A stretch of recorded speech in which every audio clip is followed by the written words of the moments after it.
Kabajamoo fi jaallatamoo hordoftoota keenyaa bakkaa fi iddoo jirtanitti nageenyi waaqayyoo dabalee isiniif haa baay'atu. Biyya alaaf biyya keessa teessanii naardustuu bin hordofaa kan jirtanii akkam jirtu irra deebi'uudhaan baga nagaan dhuftan isiniin jechaa guyyaa har'aa kana akkaataa akkamiitiin suura keenya irratti mallattoo feesbuukii, tiiktookii fi mallattoowwan adda addaa irra galchachuu akkaataa kamiin akka dandeenyu bal'inaan waliin baranna. Yeroo jalqabaatiif gara chaanalii kanaa kan dhuftan naardustuu sabiskiraayib gochuudhaan faamilii keenya ta'an isiniin jedha. Egaa kana dura immoo maatii keenya taatanii kan turtanii laayik sheer gochuudhaan koomentii barreessuudhaan na jajjabeessaa isiniin jedha. Egaa asirratti barnoota baay'ee babbareedaadha waliin kan babbarannu.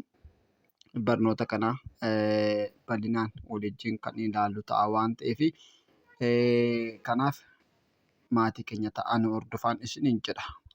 Amma kallattiimaan gara barnoota keenya guyyaa har'aatti yoo darbinu appilikeeshinii kana guyyaa biraa barsiiseen ture garuu irra deebi'uudhaan appilikeeshinii kana keessaa wantoota baay'ee abdeet ta'anii jiran waliin ilaalla waan ta'eef appilikeeshinii kana waliin irra deebi'uudhaan baranna jechuudha.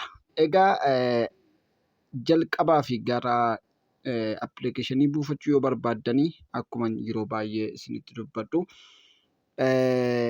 pileestoorii keessan keessaa seenuudhaan iimeelii keessan irratti galchuu qabdu jechuudha. Iimeelii keessan erga irratti kireet gootanii booda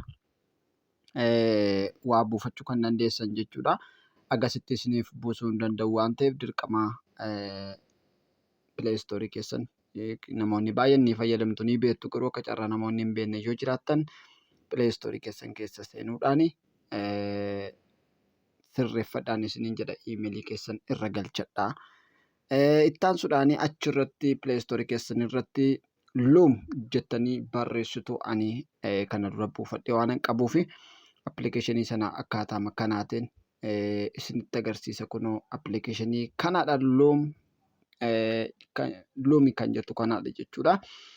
Egaa salphaamatti keessa isaa gaafa seennu ani wantoota baay'ee kana duratti hojjechaa waan tureef akkaataa haaraatti naa fiduu dhiisuu danda'a. Isiniif haala haaraadhaan isiniif fida. Egaa yeroo jalqabaatiif suuraan barbaade tokkoon keessaa fudhadhee irratti hojjedhee isin argisiisa. Egaa suura tokko fudhadheen jira. Suuraan fudhadhe kana yoon barbaade baakgiraawundi isaa balleessee kan biraa gochuu nan danda'a. Egaa guyyaa irraa addatti isinitti agarsiisuu kan barbaadu mallattoo feesbuukii, sooshaal miidiyaa adda addaa akkaataa kamiitiin suura keenya jalatti kireet godhachuu akka dandeenyudha waan ta'eef isa sanarratti fookos gochuu waan an barbaaduu fi amma xumuraatti viidiyoo kana dhaggeeffadhaan isiniin jedha. Egaa jala kanatti kunoo opshinoota baay'eetu jiru. Wantoota baay'ee jiran kana milikitaan ni agarsiisu. Mee fakkeenyaaf BG kan jettu kanaan tuqee isinitti agarsiisa. Kunoo jala kanatti GB jettee jirti. BG jettee jirti. Isa sana akkan tuqeen kunoo bakka kanatti argaa jirtu. Replace kan jettu kana al tokkoof gaafa tuqu baakgiraawundii sanaaf jijjiiraa jechuudha. Baakgiraawundii isaa guutummaa guutuutti naaf jijjiira. Ergasii gara bitaattis ta'e gara mirgaattis qabee butachuu nan danda'a. Xiqqoo ishee gara gadiitti butadheetan raayit godha. Ergasii ammallee baakgiraawundii isaa kanaaf kan naaf ta'u yoon barbaade suuraa dhaqee fidachuudhaaf kunoo mallattoo kana tuqadheen gara suuraa deema. Mallattoo kana ergan tuqadheen booda suuraan jala galchachuu barbaadu tokkoon fidee jala galcha. Suuras haa ta'u wanta barbaadu jechuudha. Mee fakkeenyaaf barumsumaaf waan ta'eef suuruma koo tokkoon fida. Kunoo haala kanaatiin suura koo fideera. Egaa yoon suura dhiise immoo kunoo asirra tarreeffamanii kan jiran hundinuu ni ta'u waan ta'eef as keessaa yoon barbaade gurraacha kana yoon barbaade kana waan an barbaadetti jijjiiree fudhachuu nan danda'a. Haa ta'u kunoo wantoota kana hundumaatti tarreesseera. Mee kanan fudhadhee irratti hojjennee ilaalla. Raayit godhadha. Ergasii booda ammallee isteeppii lamatu jiru kunoo isteeppii warra gadiif isa oliif isa gadii kana jechuudha. Isteeppii kanaa fi isteeppii kana jechuudha. Isteeppota kana lamaan irratti seeraan na hordofaa effektiin jira. Kunoo isa kana yoo fayyadamtanii lama gochuudhaan sadii gochuudhaan poosterii namoonni hojjechuu barbaadan haala ajaa'iba ta'eetiin hojjechuu ni dandeessu. Waan baay'ee namatti toludha. Aappiin kun dhugaa dubbachuudhaaf baay'ee ajaa'iba. Akka barbaadanitti ittiin hojjechuu kan dandeessanidha jechuudha. Egaa gadi dhufnee mallattoon istiikar jettu kunoo jala kana jirti ishee keessaa al tokkoof ni tuqna. Erga mallattoo istiikar jettu kana tuqannee booda kallattiidhaan bakka maqasii kana dhufna jechuudha. Achi maqasii sanarra al tokkoof gaafa tuqnu kan keessan haala kana isiniif hin fidu. Mallattoo pilaasii kana qofatu isiniif dhufa. Mallattoo pilaasii kana qofatu isiniif dhufa. Mallattoo pilaasii kana keessaa al tokkoof ni tuqattu. Erga pilaasii sana keessa tuqattanii booda kiroomii keessanirra seenuudhaan Facebook image jettanii barreessitu footoo Facebookii isinii buusa. TikTok image jettanii barreessitu TikTokii isiniif buusa. Wantoota buufachuu barbaadan kan YouTube illee akkaataa kanaatiin buufattu jechuudha. Footoowwan isaanii jalqabaa buufachuu isinirra jiraata jechuudha. Erga isaaniin buufattanii booda gara kanatti fidachuu kan dandeessan jechuudha. Kunoo warraan kana hunduma isaanii buufadhee waan hin jiruufi fakkeenyaaf jalqaba irratti feesbuukii kunoo feesbuukii haala kanaan gaafan tuqu baakgiraawundii sanaa balleesseera. Raayit godheen fudhadha. Kunoo malkiin isaa xiqqoo baakgiraawundii koo wajjin wal fakkaata waan ta'eef wal jalaa dhugee jira feesbuukiin koo. Kanaaf dirqama baakgiraawundii jijjiiruu yookaas wanta biraa fidee sitti agarsiisudha jechuudha. Kunoo haala kanaatiin baakgiraawundii jijjiiruun kun dirqama narra jirudha. Tiiktookiin illee kunoo as jira. Isaan kana toora galchadheen kaawwadha jechuudha. Baakgiraawundii kana jijjiiruudhaaf ammallee bakka silaatti hin deebi'a. Ergasii asin dhufa. Baakgiraawundiidhaa fi wantoonni sun wal fakkaatanii waan jiraniif dirqama irraa jijjiiruu na gaafatee jira jechuudha. Amma kunoo xiqqoo kanarra kaawwadheera. Kunoo haala kanaatiin bareechee naa fidaa jira amma.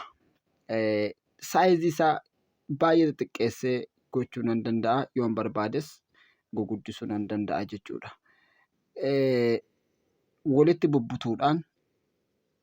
Walitti bubbutuudhaan toora galcheen asiin isin kana caalaa xixiqqeeffachuu dandeessu jechuudha.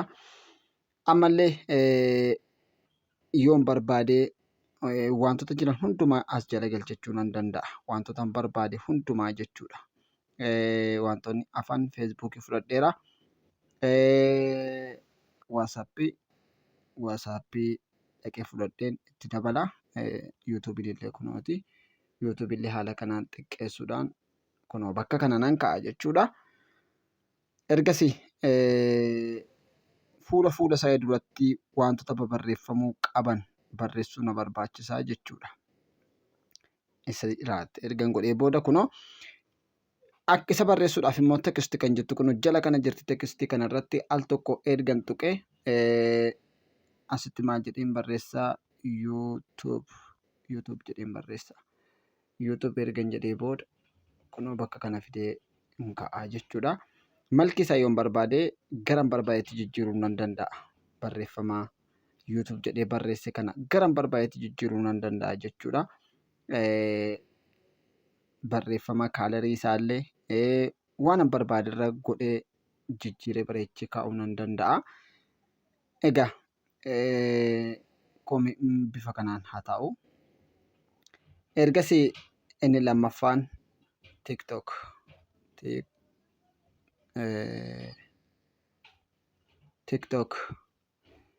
TikTokis haala kanaatiin fidee fuuldura kana nan ka'a. Isas bifa isaa barreeffama isaa jechuudha. Haaluma isa sanaatiin nan bareecha.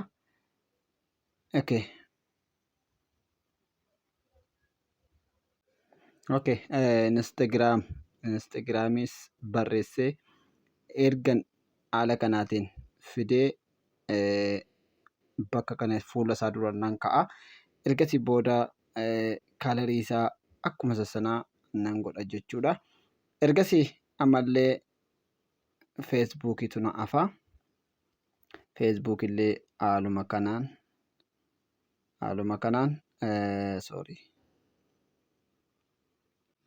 feesbuuk illee kun haaluma kanaan ergan barreeffadhee booda raayit godhee fidee bakka kanaan ka'a jechuudha. Feesbuuk illee isallee barreeffama isaa akkuma warra jalqabaa sanaa nan godhadha jechuudha. Ergasii booda haala kanaatiin ergan barreeffadhee booda wantoota sirreessuu qabu tokko keessa deemee sirreessuun dirqama narra jirudha jechuudha. Wantoota baay'ee namatti tolanidha dhugaa dubbachuudhaaf appilikeeshinii kanatti yoo fayyadamtan baay'ee itti gammaddu. Isas jala kana wantoota sirreessuu qabdan yoo barbaaddan ammallee baakgiraawundii isaa bifa barbaadetti jijjiirtanii ilaaluu ni dandeessu. Baakgiraawundii isaa ammallee kamitti jijjiireen ilaalaa jettanii keessa gaggaltanii waan barbaadetti jijjiirtanii ilaaluu ni dandeessu. Kamtu irraa bareeda jettanii jijjiirtanii ilaaluu ni dandeessu jechuudha. Haala kanaatiin jechuudha. Haala kanaatiin gara barbaadetti jijjiiruu ni dandeessu jechuudha. Haala kanaatiin yoo barbaaddan suura barbaadan illee fiddanii biratti dabaluu ni dandeessu jechuudha. Isas asuma stiikerii irra tuquudhaan akkaataa sanaatiin suura barbaadan fiddanii galchuu ni dandeessu bakka kana. Egaa suura galchitan kana akka isa jalqabaa kana utuu hin taane saayizii isaa qannasuudhaan xiqqoo ishee jechuudha. Akka inni xiqqaatee mul'atu gochuudhaan bareechitanii gochuu ni dandeessu jechuudha. Inni kan biraan wantoota itti daddabaluu qabdan wantoota barbaachisoo jettanii yaaddan itti dabaluu ni dandeessu jechuudha. Fakkeenyaaf haala kanaatiin diizaayinii babbareedaa itti gochuudhaan bifa nama hawwatuun bifa baay'ee nama hawwatu adda addaa gochuu ni dandeessu jechuudha. Haala salphaa ta'eetiin bareechuu ni dandeessu jechuudha. Poosterii keessanii. Egaa barnoonni har'aaf qabadhee isiniif dhiyaadhee barnoota kana fakkaatudha. Asirratti gaaffii yoo qabaattan salphaatti koomentii jalatti yoo naa barreessitan dhagaa naaf galee isiniif deebisuu nan yaala. Egaa yeroo jalqabaatiif ammallee gara chaanaalii kanaa kan dhuftanii chaanaalii keenya sabiskiraayib gochuu hin dagatinaa isiniin jedha. Barnoota biraatiin hanga walitti deebinutti nagaadhaan tura.